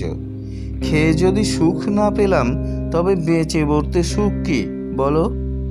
রাধা বিনোদ বলিলেন, তা বটে, তোমার বৌমাও শিখেছে। ২-১টা তরকারি বোধ করি তার হাতেরই। বলো কি? বলিয়া জগবন্ধু তাঁর আনন্দ বিস্ময় প্রকাশ করিতে যত বড় করিয়া তার হাঁ মেলিলেন, সম্মুখের সব অমৃত একটি গ্রাসে মুখাভ্যন্তরে লইবার পক্ষে তার সিকিই যথেষ্ট। তারপর জগবন্ধু বলিলেন, মায়ের পেটের মেয়ে, সব নেই তো থোড়া থোড়া রান্নার হাত পাবেই। বলিয়া তিনি অধিকতর তৃপ্তির সহিত আহার করিতে লাগিলেন। তা অসম্ভব নয় বলিয়া রাধা বিনোদ হাসিলেন। এইবার বক্তব্য সকলকার সম্মুখে উদ্ঘাটিত করিবার অনুকূল আবহাওয়ার সৃষ্টি হইয়াছে মনে করিয়া জগবন্ধু আগে মুখ তুলিয়া একটা অনির্দিষ্ট স্থানের দিকে তাকাইলেন। তারপর বৈবাহিকের মুখের দিকে দৃষ্টিপাত করিলেন।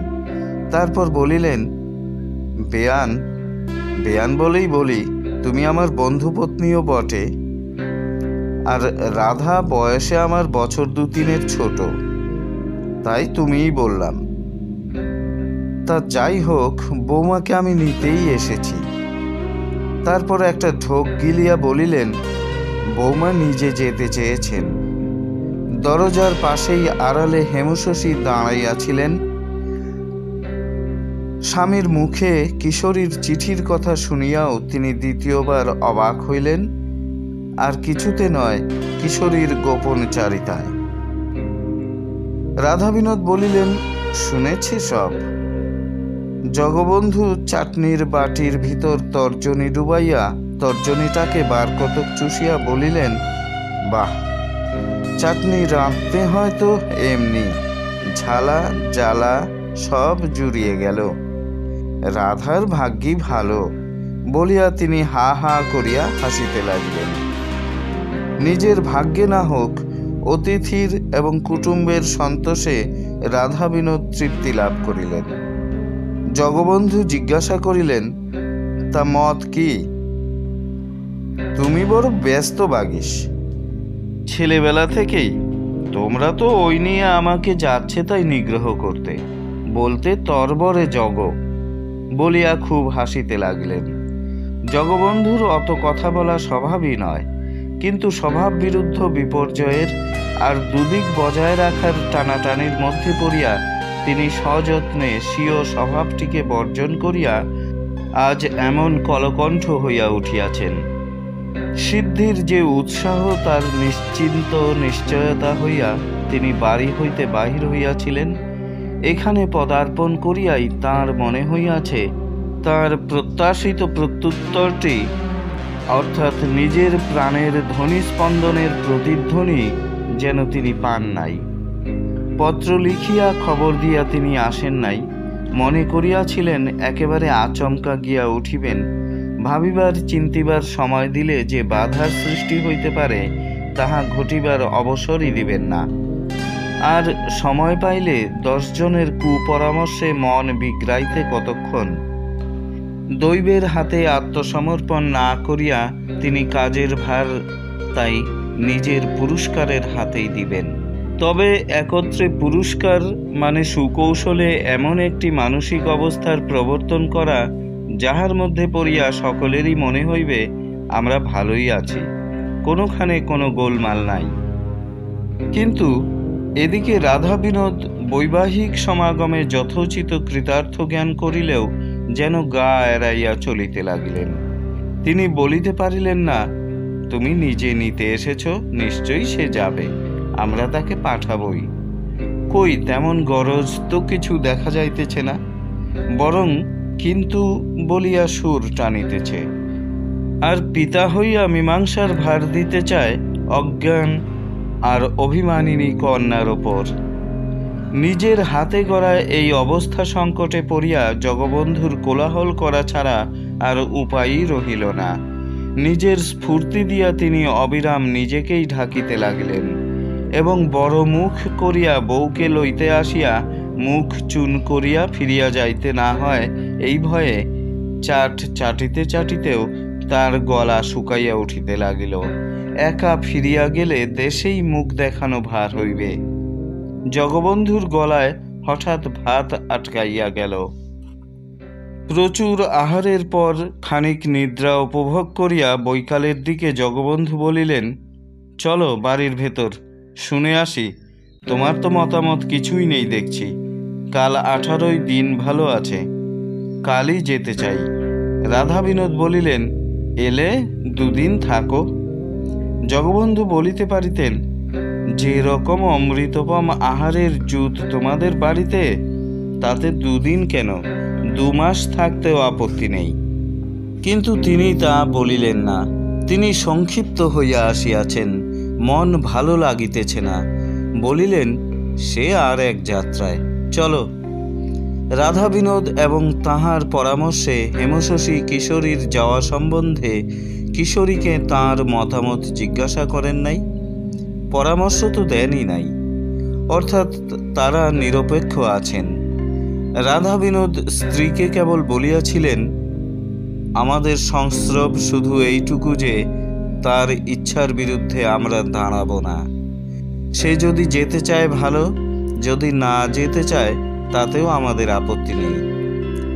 রাধাবিনোদ এবং তার পশ্চাৎ বন্ধু আসিয়া পূর্ববৎ উঠানে দাঁড়াইলেন।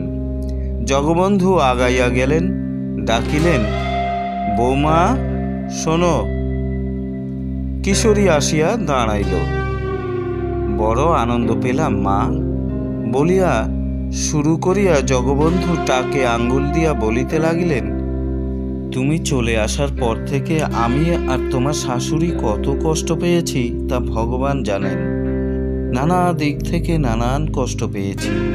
তারপর ভাবলাম, মায়ের আমার যেমন রূপ তেমনি গুণ, সে রাগ করে কদিন থাকবে, বেটি আসবেই আবার এই ছেলে মানুষটাকে মানুষ করতে। ভগবান তোমায় সুমতি দিয়েছেন, তোমার যাবার ইচ্ছে হয়েছে দেখে বড়ই আনন্দ পেয়েছি, বলিয়া আড়ালে যেখানে বেয়ান অবস্থান করিতেছিলেন সেই দিকে একবার এবং বেয়াইয়ের মুখের দিকে একবার চাহিয়া দেখিলেন। ওদিক অদৃশ্য।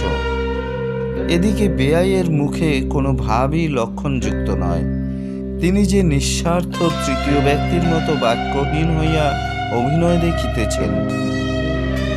এই নির্লিপ্ততা আর নীরবতার মাঝে পড়িয়া হঠাৎ জগবন্ধুর মনে হইল তাহাকে ভুল বুঝিয়া সবাই পরিত্যাগ করিয়া গেছে। তিনি সম্পূর্ণ নিরুপায়। তার একমাত্র অবলম্বন ওই মেয়েটি। ওরা পর, বধূ আপনার জন, সেই যদি করুণা করে। জগবন্ধু হাতের উল্টা দিক দিয়া অকারণেই কপালটা একবার মুছিয়া লইয়া ব্যাকুল হইয়া বলিলেন, বৌমা, কালই যাব। কিশোরী কথা কহিল, বলিল, আমি যাব না। যেন তীর আসিয়া বুকে বিঁধিল। সে কি বলিয়া ওই দুটি একাক্ষরিক শব্দে জগবন্ধু যে বেদনা আর বিস্ময় নিনাদিত করিয়া তুলিলেন তাহার বর্ণনা নাই। কিশোরী মুখ নিচু করিয়া বলিতে লাগিল, আমার চিঠি আপনারা ভুল বুঝেছেন। তিনি যেদিন ভালো হবেন সেদিন এসে আমায় নিয়ে যাবেন, গিয়ে আপনার বাড়িতে দাসী হয়ে থাকব, বউ হয়ে নয়। বলিয়া কিশোরী বিদায় লইতে গেলে, অর্থাৎ হেঁট হইয়া শ্বশুরের পদধূলি লইতে গেলে, জগবন্ধু লাফাইয়া পিছাইয়া গেলেন। থাক থাক। আর তিনি পদধূলি দিতেই রাজি নন।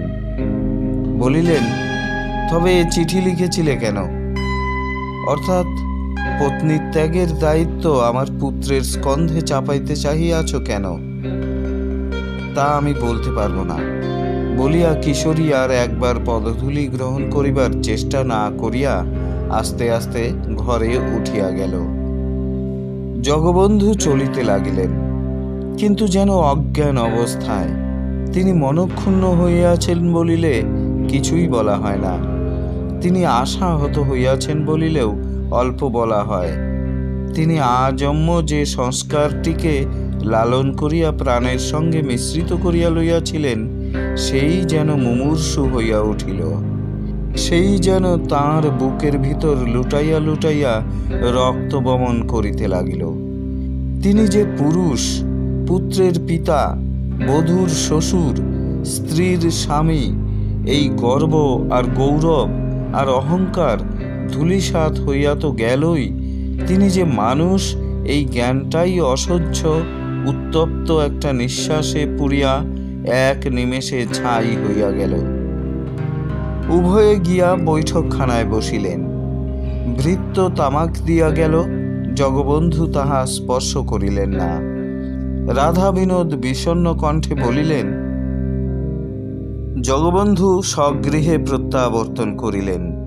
কুটুম্ব গৃহ হইতে অনেকেই প্রত্যাবর্তন করে এবং অন্যান্য স্থান হইতেও করে। সর্বনাশের পর শ্মশান হইতে প্রত্যাবর্তন করে।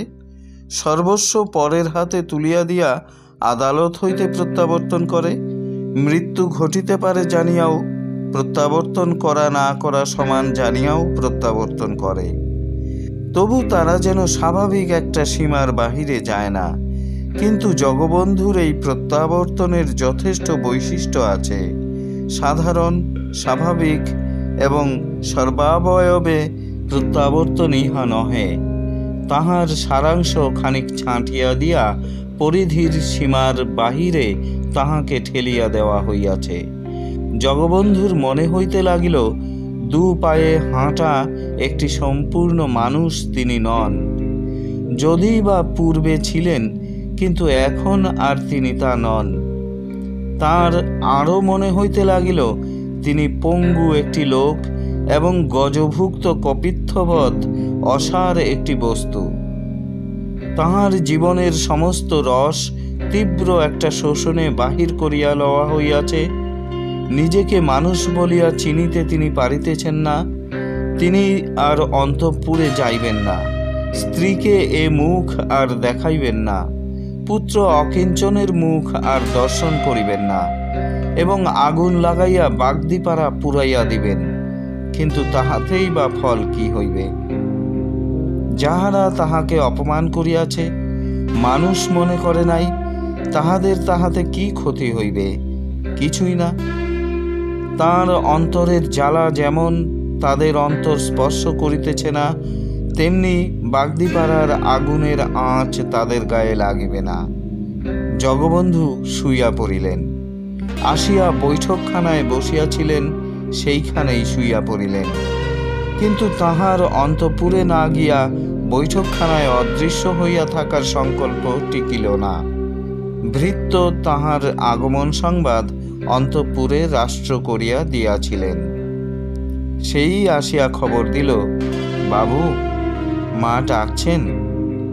জগবন্ধু বলিলেন, যাই বলিয়া কষিয়া বসিলেন। কারণ তৎক্ষণাৎ তাঁর মনে হইল আসিয়াই ভিতরে না যাওয়া অন্যায় হইয়াছে। স্ত্রীর মতো সান্ত্বনার স্থল আর কোথায়? অর্থাৎ নাই। ধর্ম এবং মর্ম জুড়িয়া যিনি বিরাজ করিতেছেন, তাহাকে মর্মবেদনার অংশ সর্বাগ্রে দেওয়া তার কর্তব্য। তিনি অভাগা, তাঁর স্ত্রীও তাহা হইলে অভাগী, উভয়েরই অদৃষ্ট একসঙ্গে গাঁথা। জগবন্ধু উঠিয়া দাঁড়াইলেন, টাকে হাত দিলেন, এবং যদিও পা চলিতেছিল না, তথাপি পদব্রজেই অন্তঃপুর অভিমুখে যাত্রা করিলেন। কি হলো? কাত্যায়নী জিজ্ঞাসা করিলেন বটে, কিন্তু জানিতে কি তার বাকি ছিল যে কর্তা একাই ফিরিয়াছেন, বধূ আসে নাই? তবু কি অবস্থায় কি বিঘ্ন ঘটিল তাহা জানিতে উৎকণ্ঠা হয় বই কি। জগবন্ধু স্ত্রীর মুখের দিকে চাহিয়া রহিলেন, কিছুই বলিলেন না, এবং তারপরেই স্ত্রীকে অতিক্রম করিয়া শয়ন কক্ষের দিকে চলিতে লাগিলেন। খানিক দূর গিয়া বলিলেন, বৌমা এলো না। কাত্যায়নী বলিলেন, আসবে আমি আশাও করিনি। জগবন্ধু বলিলেন, তুমি দেখছি বউয়ের দিকে, কিন্তু আমাকে যে অপমানটা হতে হলো, তার দাম দেয় কে? জগবন্ধুর মনে হয় যে ক্ষতিটা অপূরণীয় বলিয়া তাহার বিশ্বাস, অপরের সে বিশ্বাস নাও হইতে পারে। তাহার কাছে মূল্যের উল্লেখ করিলেই তার মনে হইবে ব্যাপারটা যথার্থ বটে, অতএব সে তাহার মতে মত দিবেই। কিন্তু কাত্যায়নী অত্যন্ত দৃঢ় প্রকৃতির মানুষ। অপমানের দামের উল্লেখ, অর্থাৎ সে মূল্য দিবার ক্ষমতা কাহারও নাই জানিয়াও কাত্যায়নী পরাজয় মানিলেন না। বলিলেন, তোমার ছেলে যে তোমাকে আমাকে উঠতে বসতে অপমান করছে, তার দাম তুমি চাইবে কার কাছে? নিদারুণ অভিমানে জগবন্ধু বলিলেন, আমি মরব, বলিয়া ঘরের ভিতরে উঠিয়া গেলেন। স্বামীর প্রাণেই এই অপমানপুঞ্জের একমাত্র মূল্য, এবং তাহাই তিনি দান করিবেন, এই সমাচার অবগত হইয়া কাত্যায়নী অস্থির হইয়া উঠিলেন না। স্বামীর কুশল সমাচার লইতে তিনি ঘরে ঢুকিলেন। দেখিলেন তিনি চেয়ারে বসিয়া আছেন, এবং সত্যই তাহাকে নির্জীব দেখাইতেছে। জিজ্ঞাসা করিলেন, তোমার শরীর ভালো আছে তো? আছে বই কি। কি হলো সেখানে? পুতুল নাচ। বৌমা বললে আমি যাব না। তার বাপ মা রাজি ছিল? জানি না, ঠিক ছিল বোধ হয়। মন খারাপ করে থেকো না, বুঝে দেখো সমস্তটা। আমার মন তো কিছুই খারাপ লাগছে না। তুমি বোধহয় সিংহবাহিনী জগদ্ধাত্রীর অংশ, অল্পে টলো না। বলিয়া জগবন্ধু মুখ ফিরাইয়া রহিলেন কাত্যায়নী এই অনাবশ্যক বিদ্রূপে একটু হাসিলেন মাত্র। জগবন্ধুর এই দুঃখই সকলের বড় হইয়া উঠিল যে তাহার অন্তরের নিঃশ্বাসটি কেবল তাহারই কাছে সত্য হইয়া রহিল। পৃথিবীর আর কেহই তাহা জানিতে চাহিল না, এমনকি স্ত্রীও না। স্ত্রীকে সিংহবাহিনী জগদ্ধাত্রীর অংশ বলিয়া বিদ্রূপ করিলেও পুত্রবধূকে তিনি লক্ষ্মী স্বরূপিণী মনে করেন। এই কথাটি অত্যন্ত জাগ্রত কথা। তাহাকে অত্যন্ত স্নেহ করেন, এত স্নেহ করেন যে বৌমা মাটিতে পা দেয় এ ইচ্ছা নয়। পুত্রবধূ করিয়া যাহাকে গৃহে আনিবেন তাহার একটি আদর্শ তিনি নিজের সম্মুখে স্থাপন করিয়াছিলেন বহুদিন পূর্বেই। কিশোরীকে পুত্রবধূরূপে পাইয়া একদিকে তাহার কন্যা সন্তান আকাঙ্ক্ষার পরিতৃপ্তি এবং অন্যদিকে তাহার আদর্শের প্রতি লুব্ধতার পরিতৃপ্তি ঘটিয়াছিল। এসব কথা তিনি ভাবে আভাসে প্রকাশই করিয়াছেন, তবু কেহই তাহাকে বুঝিতে পারে নাই বা ভুল বুঝিয়া বিদ্ধ করিয়াছে। তিনি যখন কিশোরীকে আনিতে যান তখন তার কাজটাকে কেহ মতিভ্রম মনে করিবে এ আশঙ্কা তিনি করেন নাই।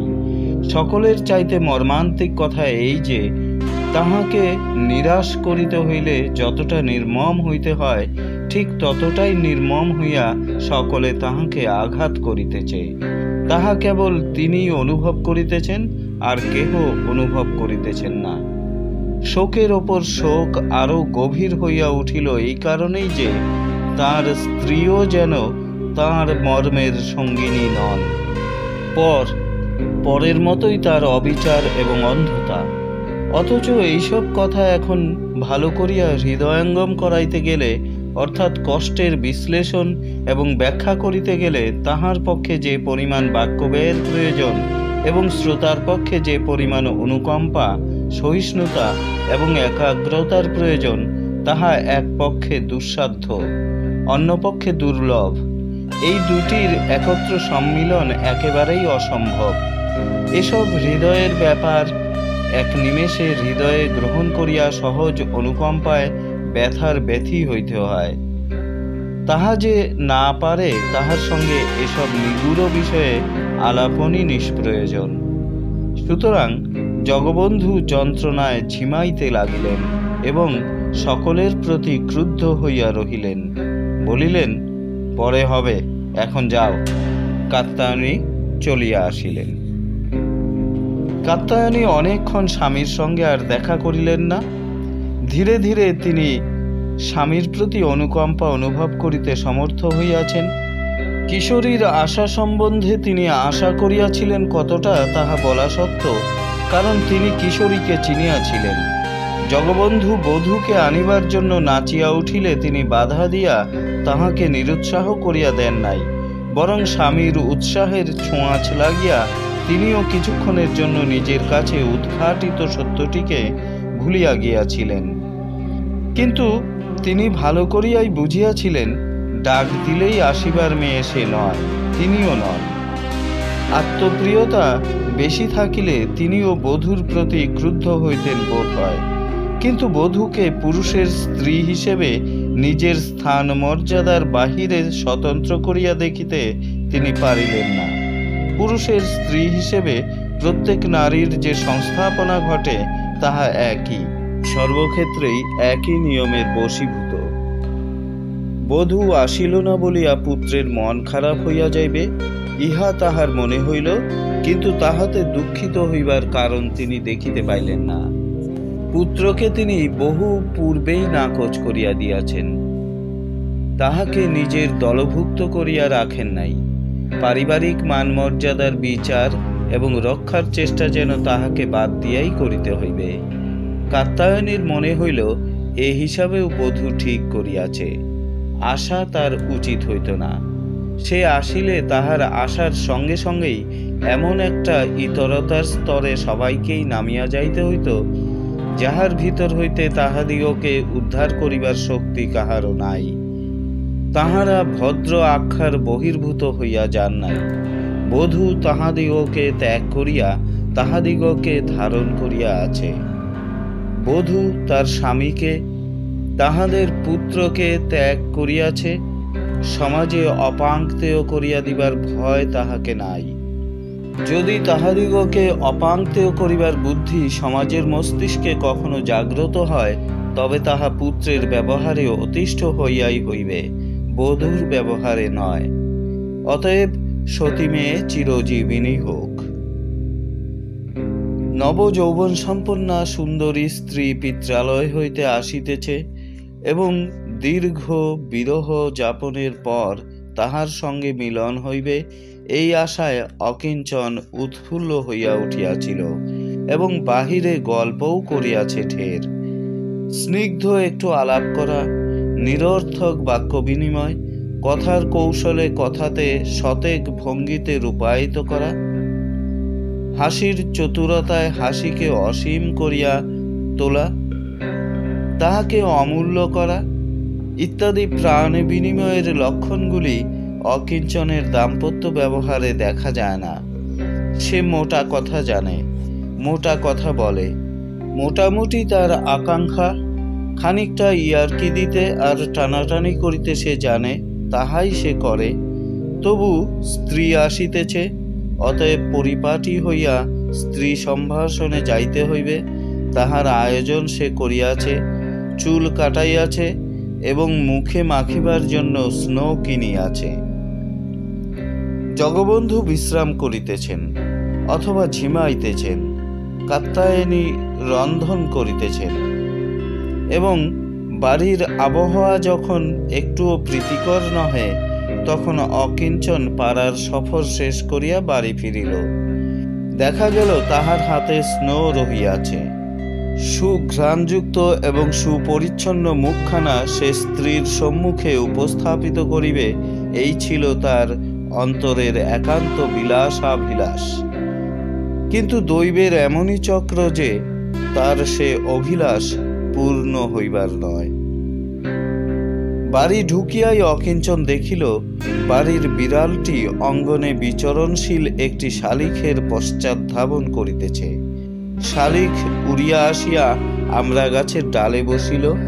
বিড়াল দৌড়াইয়া গাছের তলায় আসিয়া ওপরের দিকে হাঁ করিয়া তাকাইল। অকিঞ্চন হাসিয়া বিড়ালটাকে বলিল, শালা। তারপর ডাকিল, মা। কেন, বউ এসেছে? না। কেন? এ প্রশ্নের কোনো জবাব আসিল না। অকিঞ্চন পুনরায় জিজ্ঞাসা করিল, বাবা কোথায়? ঘরে আছেন। বলিতে বলিতে কাত্যায়নী রান্নাঘরের দুয়ারে আসিয়া দাঁড়াইলেন। বলিলেন, তার সঙ্গে এখন দেখা করো না। বটে? কেন? তার মন ভালো নেই। বউ কেন তার সঙ্গে এলো না তাও জিজ্ঞাসা করা বারণ নাকি? তা এখন করো না। তোকে বারণ করছি, এসব কথা এখন থাক। তবে থাক, আমি চললাম। তোমাদের যদি এতই কদর হয়ে থাকে যে কথার জবাব দিতেই গড় রাজি, তবে আমি বেরুলাম। এমন কি ঘটেছে তা তোমরাই জানো বাপু, একেবারে আড়ষ্ট মেরে বসে আছো। এই সময়ে জগবন্ধু ঘরের ভেতর খুক খুক শব্দ করিয়া একটু কাশিল। শুনিয়া অকিঞ্চন যেন আহ্লাদিত হইয়া উঠিল। হাসিয়া বলিল, ওই যে জীব নড়ছে, আমি ভাবছিলাম বা অন্তর্জলই করতে হয়। বলিতে বলিতেই এক নিদারুণ কাণ্ড ঘটিয়া গেল, যা আর কখনো ঘটে নাই। কাত্যায়নী হঠাৎ একখানা চেলা কাঠ তুলিয়া লইয়া অকিঞ্চনের দিকে ধাবিতা হইলেন। বলিতে লাগলেন, দূর হয়ে যা, বেরিয়ে যা বাড়ি থেকে, দেখব না তোর মুখ। অকিঞ্চন বলিল, বইয়েই গেল বলিয়া সাধের স্নো হাতে করিয়াই বাহির হইয়া গেল। বেলা তখন প্রায় দ্বিপ্রহর। কাত্যায়নী হাতের কাঠ ফেলিয়া দিয়া স্বামীর কাছে ছুটিয়া গেলেন। স্বামীর পায়ের কাছে ঠাস হইয়া পড়িলেন। কাঁদিয়া কাঁদিয়া বলিতে লাগিলেন, ছেলে আমাদের নাই, নাই, নাই। ভগবানের দিব্যি করে বলছি, আমাদের ছেলে নাই। জগবন্ধু কথা কহিল না।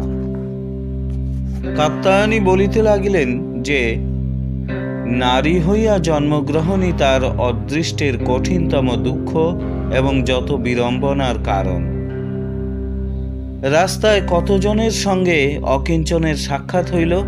অকিঞ্চন স্ত্রীর সঙ্গে মিলিত হইবার জন্য প্রস্তুত হইতেছে তাহা অনেকেই জানিত। একজন ডাকিয়া বসাইয়া জিজ্ঞাসা করিল, কি হে, বউ এলো? অকিঞ্চন বলিল, না, আসেনি। বাবাকে বোধহয় ঠেঙ্গিয়ে বিদেয় করেছে। বাবা আর মাকে খুব মার মুখের ভাব দেখে বাড়ি থেকে পালিয়ে এলাম। তোর জন্যে তাদের খুব অপমানিত হতে হচ্ছে। তুই বড় অমানুষ। হ্যাঁ হ্যাঁ, ভারী বাহাদুর। বলিয়া অকিঞ্চন কোথায় গেল তার ঠিক নাই। অকিঞ্চনের বন্ধু অনেক, তাহাদের মধ্যে সন্তোষ তাহাকে ডাকিয়া খাওয়াইল, কিন্তু তার বাবা আর মায়ের অনুশোচনায় দগ্ধ হইয়া সেদিনের দ্বীপ্রহরটা অনাহারে কাটিল।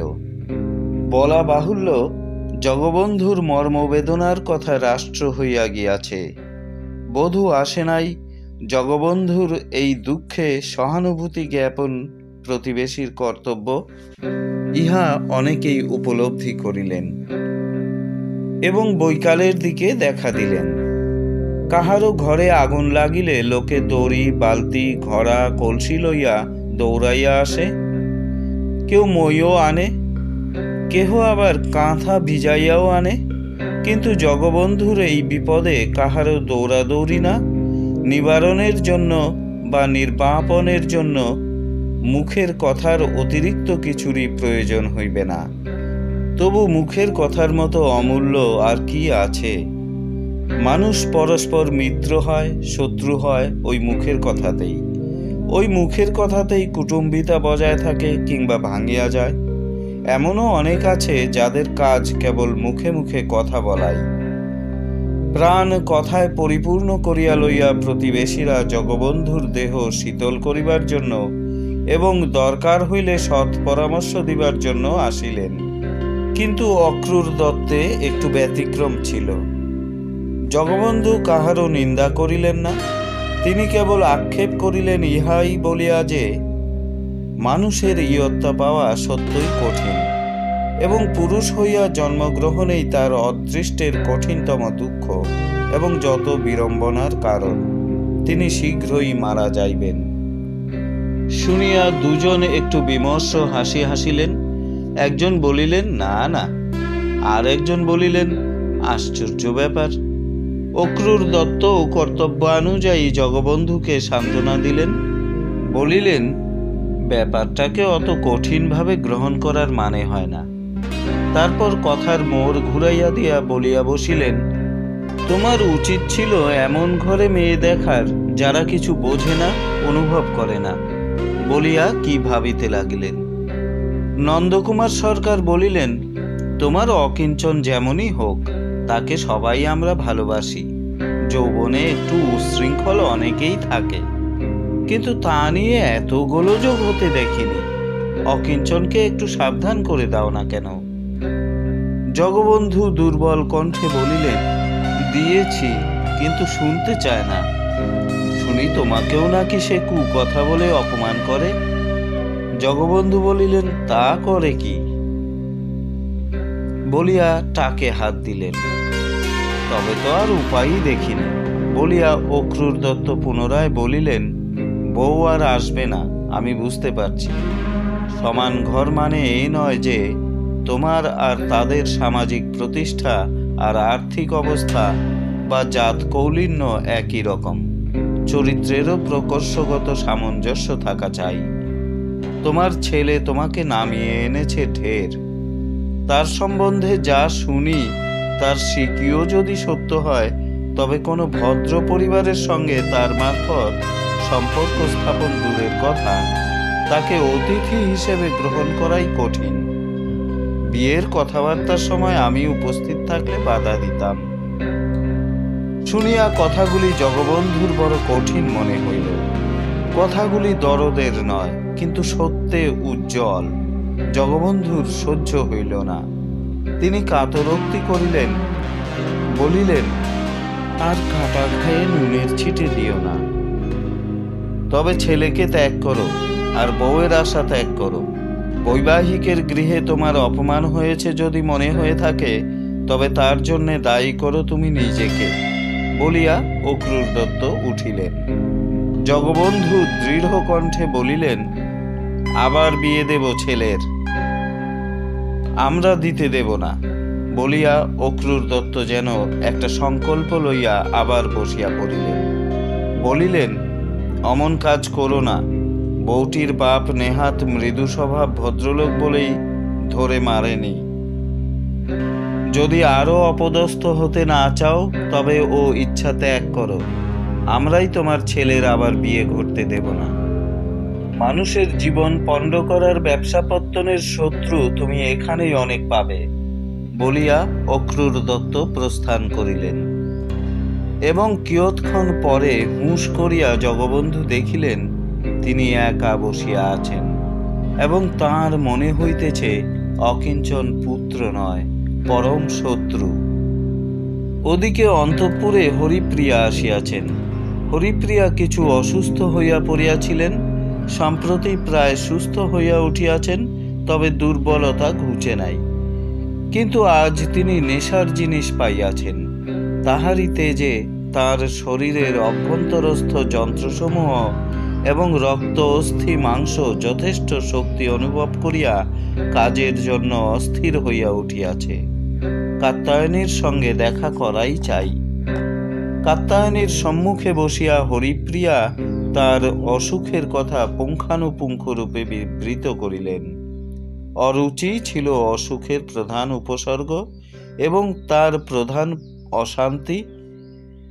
তারপর কিরূপ মৃদু গতিতে অরুচি দূর হইয়া আহারে রুচি ফিরিল তাহার যথাযথ বর্ণনা দিয়া বর্ণনার সমাপ্তিতে বলিলেন, এখন ভালো আছি। কাত্যায়নী বলিলেন, কোবরেজ দেখছিল বুঝি? জাত যাইবার ভয়ে হরিপ্রিয়া ডাক্তারি ঔষধ খান না, ইহা সবাই জানে। হরিপ্রিয়া বলিলেন, কোবরেজের কথা আর বলিস নে কাতু, সে কি টিপে টিপে চিকিৎসে, আধখানা বড়ি সিকিটে বড়ি এমনি করে তার চিকিৎসে। সে কিছুতেই বুঝবে না যে আমি তাড়াতাড়ি উঠতে পারলে বাঁচি। ওষুধ যা মুখে দিই তা জিভে লেগেই থাকে, পেটে তার এক ফোঁটা গেছে কিনা ভগবান জানেন। কাত্যায়নী বলিলেন, যাক, সেরেছে তো? নেহাত সারবে বলেই সেরেছে, ওষুধে সারেনি। অত ঢিমে চিকিৎসে রোগ সারে? মনে মনে রেগে আর বাঁচি নে। শুনিয়া কাত্যায়নী একটু তোষামোদের হাসি হাসিলেন। তারপরই হরিপ্রিয়া বলিলেন, তা তো হলো, কিন্তু বউ যে এলো না, তার কি হবে? বলিয়া অরুচির দরুণ দুর্বলতায় নিষ্প্রভ চক্ষু দুটি তিনি পূর্বোক্ত নেশার জোরে শানিত করিয়া তুলিলেন। দেখিলেই মনে হইবে ক্ষমা তিনি কাউকে করেন না। কাত্যায়নী বলিলেন, তার কথা ভাবাই আমরা ছেড়ে দিয়েছি, সে আমাদের নাগালের বাইরে। ছেলেও, বলিয়া হরিপ্রিয়া ভ্রুভঙ্গি করিলেন এবং কাত্যায়নী পাণ্ডুর হইয়া উঠিলেন। ছেলে তাঁদের নাগালের বাইরে যে ইতিহাস ওই কথাকটির আঁশে আঁশে জড়াইয়া আছে, তাহা ঠিক এই মুহূর্তটিতে কাত্যায়নীর যেমন নির্দয় তেমনি অনন্ত মনে হইল। ছেলে তাদের বুকেই বাস করে, তাকে তাঁরা জানেন, তাহাকে স্মরণ করিয়া তাঁরা শোকাশ্রু মোচন করিয়াছেন। কিন্তু এমন করিয়া চারিদিকে আঁধারে আচ্ছন্ন করিয়া সে কোনোদিনই কষ্টদায়ক হইয়া ওঠে নাই। মাতৃ হৃদয়কে সন্তান আচ্ছন্ন করিয়াই থাকে। সে স্বচ্ছ উজ্জ্বল অমৃতময় অনুভূতি প্রকৃতির শ্রেষ্ঠতম দান, অনুভব করিতেই হইবে। কিন্তু এ যেন নিঃশ্বাসে বিষ উদ্গীরণে দৃষ্টি অন্ধ আর অন্তরের সমস্ত মুখরতা তন্ময়তা নিরোধ করিয়া দিয়া অসার অচল একটা অস্বাভাবিক জড়বস্তুর মতো চাপিয়া আছে, চাপে নিঃশ্বাস বন্ধ করিয়া থাকে। তাহার হাত হইতে পরিত্রাণ নাই। কাত্যায়নী কিছু বলিলেন না দেখিয়া হরিপ্রিয়া বলিলেন, ছেলের আবার বিয়ের কথা আমি ভাবছিলাম, অসুখে শুয়ে শুয়েই। ঘর সংসার করতে হবেই, বংশটাও বজায় রাখতে হবে, কিন্তু শেষে ভেবে দেখলাম ও ছেলের বিয়ে দেওয়াই তোমাদের ভালো হয় নাই, আবার বিয়ে তো দিতেই পারো না। তা আমরা জানি বলিয়া কাত্যায়নী হরিপ্রিয়ার সত্যোদ্ঘাটন এবং অনুশাসন শিরোধার্য করিয়া লইলেন। তারপর বলিলেন, মানুষের যন্ত্রণার ওপর যন্ত্রণা দেয়া মানুষের কাজ নয়। আমি তো আগেই একদিন বলেছিলাম ছেলেরই সব দোষ, তার বেশি দোষ তার বাপ মায়ের, বউয়ের দোষ নাই, আমাদের সংসারে থাকার মতো সামগ্রী সে নয়। বলিতে বলিতে কাত্যায়নী কাঁদিয়া ফেলিলেন। হরিপ্রিয়া এতক্ষণ ক্রমান্বয়ে কঠোর হইতে কঠোরতর হইয়া উঠিতেছিলেন। কাত্যায়নীর চোখে জল দেখিয়া তিনি নরম হইলেন, বলিলেন, কেঁদে দুঃখ করে লাভ নেই কাতু, তোদের দুঃখ দেখে আমারও মনে হয় ছেলে না হওয়াই ভালো। সব ছেলেই কি সমান? অন্য কথা বলো, ছেলের কথা আমি ভুলে থাকতে চাই। কিন্তু অন্য কথা বিশেষ হইল না। যে নেশার জোরে হরিপ্রিয়া এত দূরে হাঁটিয়া আসিয়াছেন আর এত কথা কইয়াছেন, সে নেশা তাঁর আর নাই। তিনি দুর্বলতার আক্রমণ অনুভব করিয়া বলিলেন, শরীর ভালো নেই, উঠি এখন। রাধা বিনোদ এবং হেমশশীকে কিছুকাল ম্রিয়মাণ হইয়া থাকিতেই হইল। রাধা বিনোদ অল্পেই বিব্রত হইয়া পড়েন। জামাতা বাবাজির ক্রোধ দেখিয়া তিনি একদিন ভয় বিহ্বল হইয়া গিয়াছিলেন, কিন্তু এই ব্যাপারটার সমগ্রতায় এমন প্রত্যক্ষ আর পরিসমাপ্তি এমন চূড়ান্ত যে মনে মনে হায় হায় করিয়া তিনি কোন দিকে ছুটিবেন তাহাই দিশা না পাইয়া অটল হইয়া রহিলেন। রাধা বিনোদ বাধা পাইয়াছেন। তিনি সবল সামাজিক মানুষ। কন্যার সুপাত্রে বিবাহের কল্যাণে পারিবারিক সবলতাকে বর্ধিষ্ণু, গতিশীল আর সজ্জীবিত করিবেন, ইহাই ছিল তার ধ্যান। কিন্তু বাধা পাইয়া তিনি স্বীকার করিলেন যে অদৃষ্টে যাহা লেখা আছে তা অনিবারণীয়। ইহা দাঙ্গা নহে যে লোক আর লাঠি সংগ্রহ করিয়া একবার লড়িয়া দেখা যাইতে পারে। ইহা খাজানা বৃদ্ধির মামলা নহে যে খাদ্যশস্যের মূল্য বৃদ্ধি প্রমাণ করিতে পারিলেই জয় নিশ্চিত। ইহা রোগও নহে যে উপবাস দিয়া এবং ডাক্তার ডাকিয়া একটা প্রতিকারের ব্যবস্থা করা যাইতে পারে। ইহা একেবারে চরম প্রাপ্তি, মৃত্যুর মতো নিঃশেষ বিচ্ছিন্নতা। সুতরাং তিনি ভগবানের বিধানে বিশ্বাস করিয়া শান্তভাব ধারণ করিয়া রহিলেন। এ কি হলো বলিয়া হেমশশী কাঁদিলেন, কিন্তু মেয়েকে লুকাইয়া। তারপর উভয়ে পরামর্শ করিয়া দেখিলেন মেয়ের ওপর তাঁদের জোর নাই, কারণ সে স্বাভাবিক। জামাই চরিত্রহীন বলিয়া মেয়ে তাহার কাছে যাইবে না, ইহার চাইতে স্বাভাবিক এবং তর্কাতীত আর কি হইতে পারে। তবে একটা কথা পুনঃ পুনঃই মনে হইতেছে যে বিবাহের পূর্বে বন্ধুপুত্রটির চরিত্র সম্বন্ধে অনুসন্ধান করা হয় নাই। ইহাতে তাঁদের কেবল দূরদর্শিতার অভাবই নয়, পারিবারিক সহজ বুদ্ধিরই শোচনীয় অভাব দেখা যাইতেছে। এই কথাটাই টের পাইয়া কিশোরী একদিন কণ্টক উৎপাটন করিতে গেল। বলিল, আমার শ্বশুরের যদি মেয়ে থাকত তবে তিনি মেয়ের বিয়ের সময় জামাইয়ের চরিত্রের খোঁজ নিতেন।